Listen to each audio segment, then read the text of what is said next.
France 2, Islande 1. La France qui vient de gagner 2 buts à 1 face à une équipe islandaise assez costaud défensivement.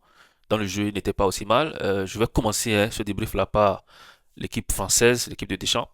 En général, les joueurs ont donné ce qu'ils pouvaient donner.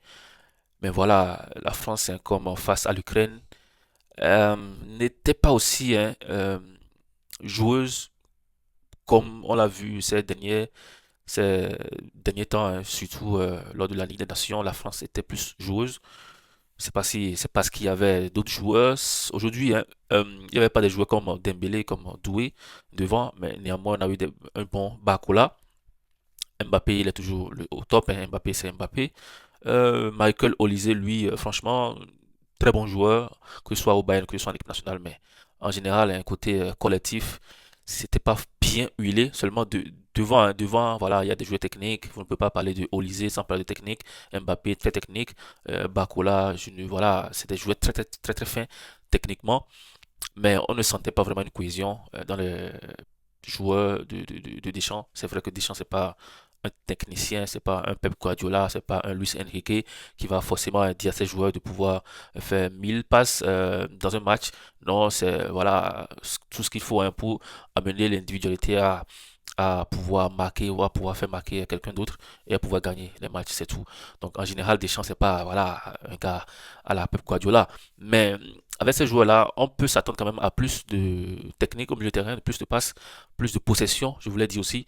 Et ces deux matchs hein, face à l'Ukraine ou face à l'Islande aujourd'hui, on n'a pas vu cela. C'était un peu crispé, milieu de terrain, offensivement, et quand la balle arrive, c'est vrai, on sent vraiment des joueurs qui veulent vraiment marquer, que ce soit Mbappé, Bakola ou Olise. Et c'est normal, dans le club, c'est des gars qui marquent pratiquement à chaque match. Bakola un peu moins, mais Olise et Mbappé, franchement, actuellement, que ce soit au Real Madrid ou au Bayern de Munich, c'est des gars qui sont très très forts actuellement. Donc c'est normal si devant, ça va. Au milieu de terrain, un peu moins. Chouameni, lui, franchement, Chouameni, c'est quand même... attendez, on va faire une pause sur Chouameni, hein. Chouameni, c'est... Actuellement, c'est pas mal du tout. Aurélien Chouameni, actuellement, c'est pas mal du tout. Euh, Au Real Madrid, on ne le voit pas vraiment.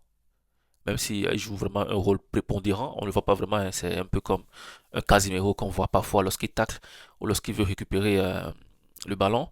On le voit un peu moins à la relance, que ce soit voilà, comme aujourd'hui on l'a vu. Mais en général, au Real Madrid, on ne le voit pas souvent.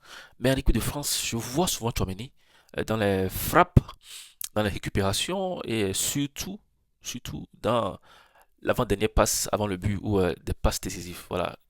Si je me trompe pas, hein, face à l'Ukraine, je pense qu'il a déjà fait une passe décisive à Mbappé, son coéquipier au Real Madrid. Et aujourd'hui encore, il était à l'avant. Euh, Dernière passe hein, du but de Bakola. Et franchement, une passe venue de nulle part. Voilà. Et il a les yeux de Tony Kroos, les yeux de Modric, les yeux de Zidane, les yeux de Pirlo au milieu de terrain. Mais franchement, c'est un milieu récupérateur, c'est un gars qui tacle, c'est un gars qui va du tic au tac. Il te met là-dedans. Mais voilà, aujourd'hui, Chouameni il a changé de style. C'est vrai, il tacle toujours.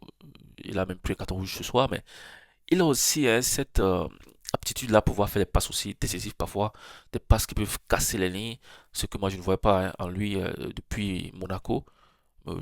Actuellement, ça va. Actuellement, c'est un joueur qui peut jouer un peu offensivement et défensivement, lui, bon, on le connaît déjà. Il peut jouer en défense comme milieu récupérateur, milieu défensif. Aujourd'hui, il a pris un carton rouge. Je pense que c'est mérité.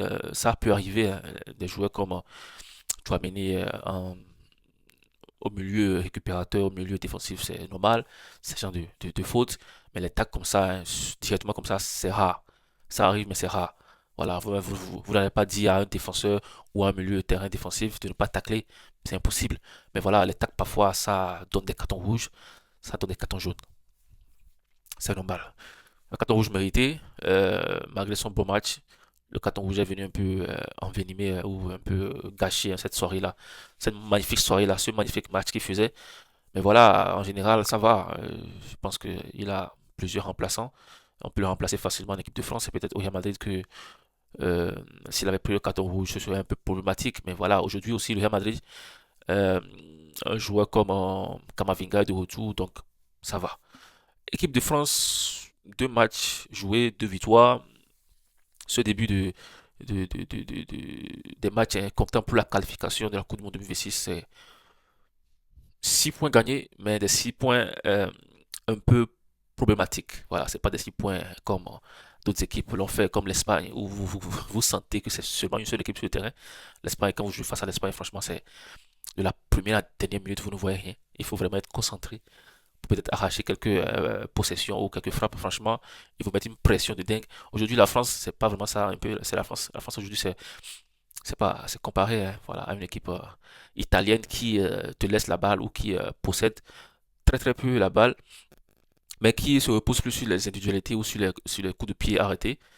Et aujourd'hui, la France a quand même plusieurs individualités devant, des joueurs très très très techniques, ce qui permet à la France aujourd'hui de pouvoir gagner souvent les matchs. Et voilà, c'est la chance de Deschamps d'avoir des joueurs comme ça. Sinon, franchement, cette équipe qui n'est pas basée sur la possession, sur voilà, le tiki-taka comme on l'appelait avant, ce serait compliqué lorsqu'on n'a pas des joueurs comme Mbappé ou comme Olysée devant. Mais bon, voilà, on ne veut que des points. Et la France a eu ces points-là, 6 points en 2 matchs, c'est l'essentiel. Même si dans le jeu, il y a encore beaucoup à faire pour pouvoir peut-être encore aller en finale en 2026 pour la Coupe du Monde prochaine. Parce que la France, il faut le rappeler, la France, sur les deux derniers, euh, bon, les deux dernières compétitions à la Coupe du Monde, ils sont allés en finale, ils ont pris une fois. La deuxième compétition, ils sont allés en finale, ils ont perdu face à l'Argentine de Messi. On va voir cette troisième édition de suite, ce qu'ils vont donner. Mais la France est quand même une équipe qui est vraiment qui fait peur aux autres nations. Aujourd'hui, l'Islande n'a pas eu peur, même en étant en France, ils ont bien joué. Ça peut aussi donner d'autres idées à d'autres clubs, à d'autres équipes, voilà, pouvoir jouer face à la France, ne pas avoir peur. Si on a fait cette vidéo, n'hésitez pas à vous abonner. On se dit à bientôt.